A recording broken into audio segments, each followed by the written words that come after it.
حضور صلی اللہ علیہ وسلم کی حیات طیبہ کے آخری ایام میں یہ واقعہ پیش آیا کہ حضور مسجد نبوی میں تشریف فرمائے، مجمع موجود ہے، اچانک ایک شخص ظاہر ہوتا ہے، شدید و بیاض ثیاب، شدید و سواد شعر، اس کا لباس انتہائی سفید صاف، کوئی اس پر دھبا نہیں، داغ نہیں، میل نہیں، بال انتہائی سیاہ چمکدار، گرد آلود نہیں، ولا یعرفہ احد منا، اور ہم میں سے اسے کوئی پہچانتا بھی نہیں تھا، کسی بھی ریت سے خاک سے بالکل آلودہ ہوئے بغیر بال ہے تو شاید یہ مدینے کا رہنے والا ہو، تو مدینے والوں میں سے کوئی تو ہوتا کہ جو اس کو جانتا پہچانتا، کوئی نہ کوئی تو گریٹ کرتا اس کو مجمع میں، آؤ آؤ ادھر آ جاؤ میرے پاس آ جاؤ، کوئی نہیں۔ اور اگر براہ راست باہر سفر سے آ رہا ہے تو کچھ گرد آلود بال ہوتے، کچھ کپڑے میلے کچیلے ہوتے، تو لوگ حیران تھے۔ اور مزید یہ کہ اس نے سیدھا تیر کی طرح مجمع کو چیرتا ہوا حضور کے عین سامنے جا کر بیٹھ گیا۔ اب لوگ حیران ہیں، یہ ہے کون؟ اس کی یہ جرت، یہ جسارت، اور اس طرح دو زانو بیٹھا کہ حضور کے گھٹنوں کے ساتھ اپنے گھٹنے جوڑ دیے اور حضور کی رانوں پر اپنے دونوں ہاتھ رکھ دیے۔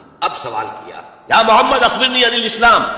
اے محمد مجھے بتاؤ اسلام کیا؟ حضور نے فرمایا وہی جو میں ابھی آپ کو حدیث سنا چکا ہوں، الاسلام ان تشہد اللہ الہ الا اللہ وان انا رسول اللہ وان تقیم الصلاۃ وتؤتی الزکاۃ وتصوم رمضان وتحج البیت ان استطعت الیہ سبیل۔ پھر کہا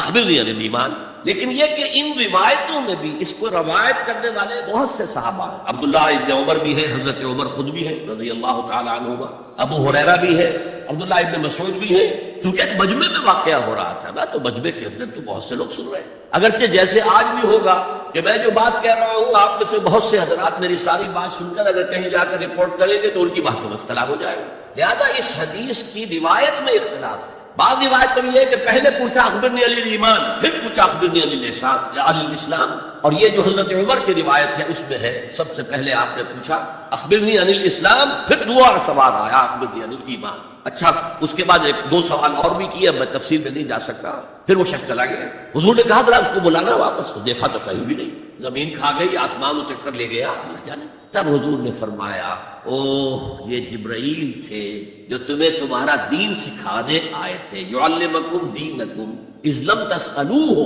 جبکہ تم نے اس کے بارے میں سوال نہیں کیا۔ اور یہ پہلی بار ہے کہ میں جبرائیل کو پہچان نہیں سکا، انسانی شکل میں وہ آئے اور میں پہچان نہیں پایا، ورنہ اکثر حضرت دہیہ کلبی کی شکل میں آتے تھے انسانی صورت میں، جب بھی حضرت جبرائیل آتے تھے۔ حضرت دہیہ کلبی جو ہے وہ بہت ہی حسین جوان رانا ان کی شکل میں۔ بہرحال یہ اتنا اہم مسئلہ ہے کہ اس کو کلیئر کرنے کے لیے کہ دودھ کا دودھ پانی کا پانی علیحدہ ہو جائے، ایمان کیا ہے، اسلام کیا ہے، دنیا کا نظام اسلام پر ہے، ایمان پر نہیں ہے، آخرت کا معاملہ ایمان پر ہے، اسلام پر نہیں ہے۔ کوئی شخص مسلمانوں کا بہت بڑا قائد ہو، بہت بڑا لیڈر ہو، لیکن ہو سکتا ہے آخرت میں زیرو ہو۔ میں حدیث سنا چکا ہوں آپ کو، ایک شخص دنیا میں شہید سمجھا جا رہا تھا، ایک شخص دنیا میں بہت بڑا عالم سمجھا جا رہا تھا، ایک شخص دنیا میں بہت بڑا سخی سمجھا جا رہا تھا، اور اللہ نے سب کے دعوے جو ہے ان کی نفی کر دی۔ تم نے جنگ کی تھی اس لیے نہیں، قالا جریون کہا جائے بہت ہی جری آدمی ہے صاحب، بہت بہادر آدمی، کیا کہنے اس کو، یہ قالا سخیون، بھائی بڑا سخی آدمی ہے، سخاوت کے دریا بہا دیے اس نے، بھائی بہت بڑا عالم ہے، اس سے علم کا کتنا جو ہے